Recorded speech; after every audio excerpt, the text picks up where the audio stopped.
we wanted to kind of get through the spring, see what that looked like, go through the summer, and now, the first 2 weeks of preseason, I think we'll have a better idea of kind of where everybody is based on their knowledge of the offense. But some guys have really stepped up in the summer, and whether it's leadership, it's there's a lot of different things you can evaluate the summer, but it's going to come down to what happens on the field. And Will's experience as a starter, I mean, that weighs heavily too, doesn't it? I mean, the fact he's been a starter for a couple of seasons before. I mean, it's there for sure. Yeah, I mean, he's an older guy and he's played a lot of football, so that's something that we watched and we evaluated and we brought him in. So experience does matter.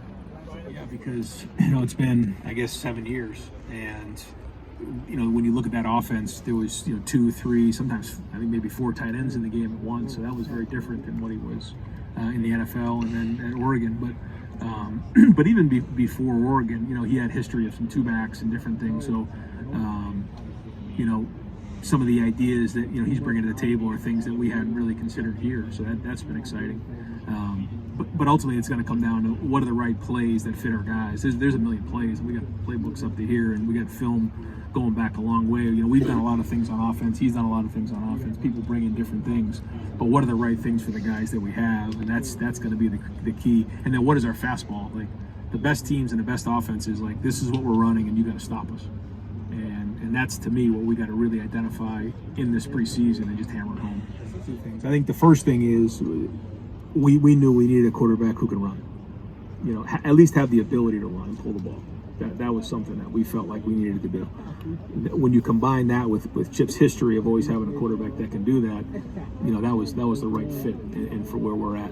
Now he also, has not always just run the quarterback into the ground. Like that's not what I'm talking about. I'm not talking about like quarterback power every other play, but having the threat of that. When you think about what Justin did, those type of things here. So we have a background in that as well. But I feel like Chip can bring us to the next level in terms of that, and it's exciting. I think the running backs are excited about it. The offensive line's excited about it. Justin and he have a good relationship that way. So, we're going to need to do that. We know if we're going to win the games we need to win, we have to get that done. The term that a lot of them gave me was unfinished business. They felt like they wanted to have something to show for all the work they put into the program. That was what a lot of them said to me. But like you said, each of them kind of did it on their own. That being said, I think they were in communication a lot. I think it started, Jack was a big part of it. Cody Simon was early on decided that they wanted Lathan Ransom, jumped in, and then, slowly guys start, jumping in. And, it was a big deal. It really was, because we haven't had that since I've been at Ohio State. And they led the way on it. We infused a few guys in the portal and a few guys in recruiting and the freshman class, and then really went to work on getting the coaching staff the right way. And so there's a lot of excitement around the program right now. We've worked really hard to get this team to where it is right now, and so and I think when you get around our guys, you'll see that they're focused receivers. For example, Brian's done a great job. You signed 3 guys. Well, you'd like 3 5-star recruits. Well, that's not always going to be the case anymore, because of the way things are. And so you have to find the right value and the right, slots for each guy. And, ultimately you have to have a roster of 85 guys, and, who knows, what this is going to look like in the next couple of years with the scholarship numbers. But, you have to make sure that you're identifying the right people, and it's not just unlimited. So you have to find value at certain positions, and sometimes, there may be some guys that we're going to bring in that maybe we wouldn't have brought in certain years from different parts of the country, but it's also maybe some guys that we may not have recruited who fit a role of a developmental guy that may not see the field for 2 to 3 years because maybe his NIL value was lower than somebody else, if that makes sense.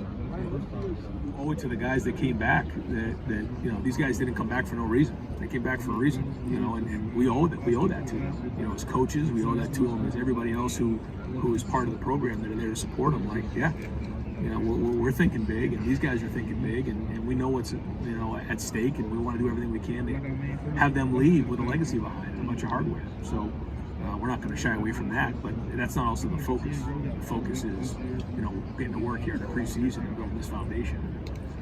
Our guys know how to work. They've had a great summer 1 year ago, and Chick Harley was the hot running back that everyone was coming to see. I think it was on Woodruff and Lane. It was Wild wood, field. wood bleachers, and there was no room for everybody to sit. So the idea was that they're going to build Ohio Stadium and have over 60,000 seats in the stadium, and everybody thought the outrage of college football. Like, what does this become? It's out of control, and so this, they didn't raise money from the city. They didn't raise money from the state. They didn't raise money from the university. They raised it from the community, and the community raised the money to build Ohio Stadium, and it brought people together. I think some people believe that the Horseshoe was built like a magnet to draw people to the campus, and it did, and it does on Saturdays. And 100 years later, I feel like we're somewhat in the same situation, different. People trying to figure out where college football is going, but the community surrounded the program to get it to where it needs to be. And we'll be in there 8 weekends and a Saturday coming together again to try to cheer on the Buckeyes, but trying not to get too far out in front of it with the outrage and what is it bad for football or not. I think that the opportunity these guys are getting and the marketability of our guys in Columbus, as you guys have seen, is tremendous, and it's real. So that's been exciting to see. Not having the structure that we'd all like to see is frustrating at times, but we'll just keep managing it, keep trying to be aggressive, keep putting our best team we can out there, and then go back to coaching football.